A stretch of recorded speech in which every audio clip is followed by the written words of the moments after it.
मधुपुरिया महामतिम उषित्वारथमास्थाय प्रययौ नंद गोकुलम। नंद गोकुल में जा रहे हैं। और दूसरे श्लोक में सुखदेव जी की शब्द शैली बदल गई। कहा गच्छन् पथि महाभागो। पहली बार में कहा कि अक्रूर जा रहे हैं। जब मन में विचार बनाया तो सुखदेव जी ने कहा कि अक्रूर जाने वाले हैं नंदगांव। लेकिन जब रथ पे बैठ के चल दिए तो सुखदेव जी की शब्द शैली बदल गई। कहा कि गच्छन् पथि महाभागो। महाभाग्यवान जा रहे हैं।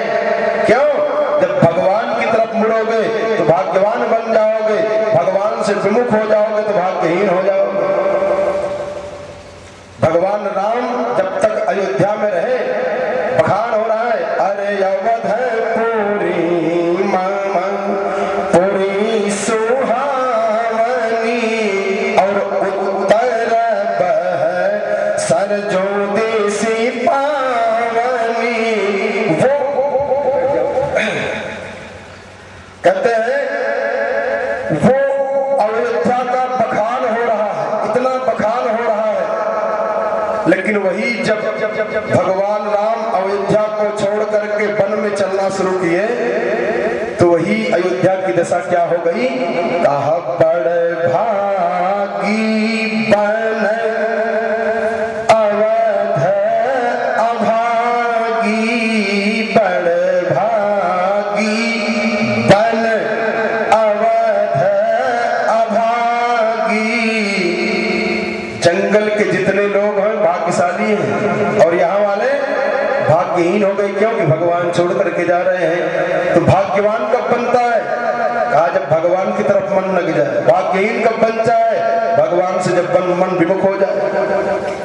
ज्योतिष बताए भगवान शंकर जी कथा में, अरे सुनहु उमा के लोग अभागी।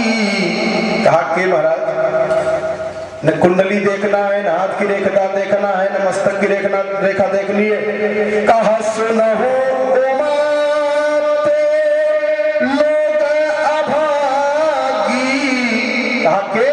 कहा जे हरि विमुख विषय अनुरागी। वो अभागे हैं। और जिनका मन भगवान में लग गया, बड़ भागी अंगद हनुमाना चरण कमल चापत विधि नाना। आह धन्य अरे लक्ष्मण बड़ भागी। ये बड़ भागी होते जा रहे हैं क्योंकि सेवा करने गए हैं भगवान के पास में। आह धन्य लक्ष्मण बड़ भागी। तो भाग्यवान बनना है, भगवान के पास जाना है, भगवान में मन लगाना है। भाग्यहीन बन करके दुख भोगना है, भगवान से विमुख हो जाए। दुख सुख दोनों आपके हाथ में। चाहे भाग्यवान बन जाओ, चाहे भाग्यहीन बन जाओ। अपनी भाग्य का निर्माता मनुष्य स्वयं है। चाहे भाग्यवान बन करके आनंद ले और चाहे भाग्यहीन बन करके दुख भोगे। यहाँ पर श्री सुखदेव जी महाराज ने राजा परीक्षित को संबोधित करते हुए कहा कि गच्छन् पथि महाभागो। महाभाग्यवान जा रहे हैं। अरे भगवत्यम मुझे क्षणो भक्तिम परामुपगत एवं तदचिंतयत् किम मया चरितम भद्रम। अनुभव कर रहे हैं अक्रूर जी महाराज के, भगवान मैं इतना दुष्ट, इतना पापी, कंस के क्षेत्र में रहने वाला, भाग्यशाली है जो आप इतने बड़े धार्मिक के अगल बगल में रह रहे हैं, राजगुरु की उपाधि मिली और इनके क्षेत्र में रह रहे हैं। तो भाग्य देखिए, बिना प्रयास के श्रीमद् भागवत की कथा मिल गई कि नहीं? कुछ नहीं करना है, ये भाग्य होता है। अक्रूर जी रो रहे हैं कि मैं कंस के पास रहने वाला दुष्ट दुर्दांत, ये क्या जाने धर्म क्या है। लेकिन किम मया चरितम भद्रम किम तपतम परमम तपः। तप का तपस्या है महाराज मेरा। और आज ममैव दुर्लभम मन्ये उत्तम श्लोक दर्शनम। कि भगवान का मैं दर्शन करने के लिए जा रहा हूँ और स्वयं कंस भेज रहा है हमको। और अपने मन में विचार कर रहे हैं कि ममाद्या मंगलम नष्टम फलवाश्चैव मे भवः। मम आद्य अमंगलम नष्टम। मेरा आज सब अमंगल नष्ट हो गया। क्यों? क्योंकि मैं भगवान के धाम जा रहा हूँ, भगवान का दर्शन करने जा रहा हूँ। और फलम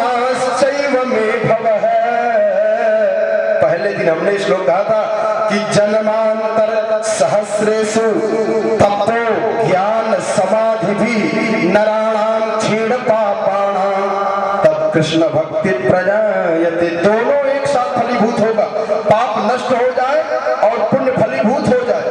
ऐसा नहीं कि केवल आपका पाप नष्ट हो जाए कथा मिल जाएगी ना, पाप नष्ट हो जाए और पुण्य आपके जीवन का फलीभूत हो जाए। बैंक में पैसा जमा रहे और बैंक खुली हो, मैनेजर बैठा हो, जो फॉर्म भरने का उपक्रम होता है सब उसका औपचारिकता पूरी कर दिया जाए, तब आपको चेक का पैसा मिल जाएगा। नहीं तो बड़ा लफड़ा हो सकता है उसमें भी। मैनेजर ही नहीं है, बैंक ही बंद है, दौड़ो घूमो तो क्या हो, पाप नष्ट हो जाए, पुण्य फलीभूत हो जाए, तब श्रीमद् भागवत की कथा विशुद्ध कथा प्राप्त हो पाएगी। जैसे कथा सुन रहे फिर सोचने का प्रयास करिए, कहीं देखिएगा, अपने मन से अनुभव करिएगा कैसा सुन पाए। घंटा 2 घंटा में का भागवत जी के श्लोक सुनने को मिलेगा, वह जो रटा रटाया होगा सरल वाला वही बोलेंगे। तो ये क्या हो रहा है, ये दूसरे के भाग्य से, जो आपका भाग्य है जो इस क्षेत्र में जन्म ली, उसका परिणाम हो रहा है। तो कह रहे हैं अक्रूर जी महाराज कि ममाद्या मंगलम नष्टम, मम आद्य अमंगलम नष्टम, आज मेरा सब अमंगल नष्ट हो गया और फलवाश्चैव मे भवः, मेरी जो जन्म जन्मांतर के पुण्य थे उसका सब फल हमको मिल गया कि यन्नमस्य भगवतो योगी ध्येयांग पंकजम। बड़े बड़े योगींद्र मुनींद्र अमलात्मा विमलात्मा महात्मा जिनका ध्यान करते हैं, जिनका चरण रज पाने के लिए तरस जाते हैं, आज मैं साक्षात उन्हीं के पास जा रहा हूँ। ऐसे अपने मन में विचार कर रहे हैं और विचार करते हुए थोड़ा सा आगे मिले तो दाहिने तरफ से हिरन रास्ता काट लिए, बाप प्रसन्न हो गए अक्रूर जी महाराज। द्रक्षामि नूनम सुखपोलनासिकम, द्रक्षाम देखूंगा, नूनम निश्चित ही, सुखपोलनासिकम सुंदर मुखमंडल का दर्शन मैं निश्चित रूप से पाऊंगा। क्यों? क्योंकि इसमें तावनोतारुण कंजलोचनम। अक्रूर जी मन में स्वप्न बना रहे हैं, संकल्प करें कि निश्चित है हमको भगवान का दर्शन हो जाएगा। क्यों? क्योंकि जो रास्ता हमारा दाहिने से हिरन काट रहे हैं ये शुभ शकुन है। कहा मुखम मुकुंदस्य गुडालकावृतम प्रदक्षिणम में प्रचरन्ति वै मृगा, जो मृग लोग रास्ता काट रहे हैं, इससे हमको शुभ शकुन मिल रहा है कि निश्चित रूप से मैं भगवान का दर्शन करूंगा। अहो अप्यंग्रि मूले पतितस्य मे विभुः, विचार कर रहे हैं अक्रूर जी महाराज, गदगद हो जा रहे हैं कि जिनका चरण रज पाने के लिए शंकर जी ब्रह्मा जी तरसते रहते हैं, जिनका कण प्राप्त करके इंद्र अपने मुकुट पर धारण करता है, आज उन्हीं के चरणों में मैं जाऊंगा। जैसे कोई पति परायणा स्त्री अपने पति से प्रथम मुलाकात में नाना प्रकार का स्वप्न देखती रहती है, ऐसे अक्रूर जी महाराज भगवान से मिलने में स्वप्न जैसे देख रहे हैं। जब मैं जाऊंगा तो उनके चरणों में गिर पड़ूंगा और जब लेट करके उनके चरण को पकड़ लूंगा तो निश्चित है कि कन्हैया बड़े दयालु हैं और हमको उठा करके अपने उन सुकोमल हाथों से हमको पकड़ के उठाएंगे, हमारे सर पे हाथ रख देंगे, हमारा जीवन धन्य हो जाएगा। ऐसे सोच रहे हैं, विचार करके जा रहे हैं। और तब तक देखा मथुरा से वृंदावन की दूरी ज्यादा से ज्यादा 8 या 10 किलोमीटर है, देख लीजिए, लेकिन सुबह से रथ चला शाम को पहुंच रहे हैं। क्यों? क्योंकि रथ चलने पर इनका ध्यान ही नहीं है, घोड़ा चले चाहे रुक जाए इनसे क्या मतलब है, ये तो मस्त हो गए हैं कि द्रक्षामि नूनम सुखमोलनासिकम, मैं तो भगवान का दर्शन करूंगा। और मन में सोच रहे हैं कि जहां ही भगवान का चरण दिखाई दिया वहीं मैं गिर पड़ूंगा। तब तक ब्रजमंडल में रथ पहुंचा तो भगवान के चरण चिन्ह ब्रज के रज में दिखाई दिया। 24 लक्षण उसमें छपा हुआ था, जो चक्र शंख गदा ये भगवान के चरण चिन्ह। जब देखा अक्रूर जी महाराज तुरंत ही उसी में गिर पड़े, लौट गए ब्रज की रज में, आंख से आशीर्वाद करते हुए आह्लादित हो गए कि भगवान का रज मिल रहा है। बिल्कुल मूर्छित हो करके उसी में लौटते पोड़ते जा रहे हैं। और तब आगे जब आए देखा तो ददर्श रामं कृष्णं च ब्रजे गोदो वचन कहा, देखा तदर्श कृष्णम रामं च ब्रजे गोदोहनम गतो। दूर से देखा अक्रूर जी महाराज तो रथ से नीचे कूद पड़े और पीत नीलांबर धरौ सरदंबुर है क्षणौ किशोरौ श्यामल श्वेतौ श्रीनिकेतौ बृहद भुजौ सुमुखौ सुंदर वरौ बालद्विरद विक्रमौ। देखा लंबी लंबी भुजाएं, वो नीलांबर पहने हैं, वो पीतांबर पहने हुए हैं। अक्रूर जी महाराज रोते हुए चरणों में लेट गए गौशाला के अंदर।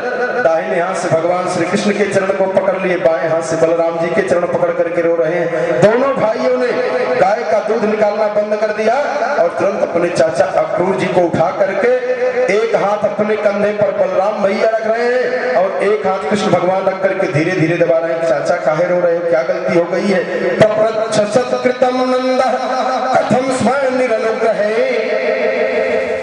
नंद बाबा को पता चला अक्रूर जी आए हैं, बहुत रो रहे हैं, तो बेचारे घबराए, दौड़ करके आए, पूछ रहे भैया कि आप ठीक तो हैं, काहे इतना रो रहे हैं? अरे कंस तो बहुत प्रताड़ित करता होगा, हम जानते हैं, लेकिन रोइए मत, आपको आने में जो कष्ट हुआ वो हम क्षमा चाहते हैं। इसके बाद पानी लेकर के भगवान चाचा अपने अक्रूर जी का पैर दबा रहे हैं, पानी से धो रहे हैं। अक्रूर जी की आंख से आंसू गिर रहा है, हे भगवान ये कितना हमको मान रहे हैं, लेकिन मैं कितना पापी हूं कि देखो इनको लड़ाई करने का पत्र लेकर के आया हूं। और जब अक्रूर जी की आंख में आंसू देखा तो भगवान भी करुणा से भर गए। भगवान श्री कृष्ण ने कहा कि चाचा तात सौम्यागतः कच्चित् स्वागतम भद्रमस्तु वः अपस्वज्ञाति बंधो नाम अनमीव मनामयम्।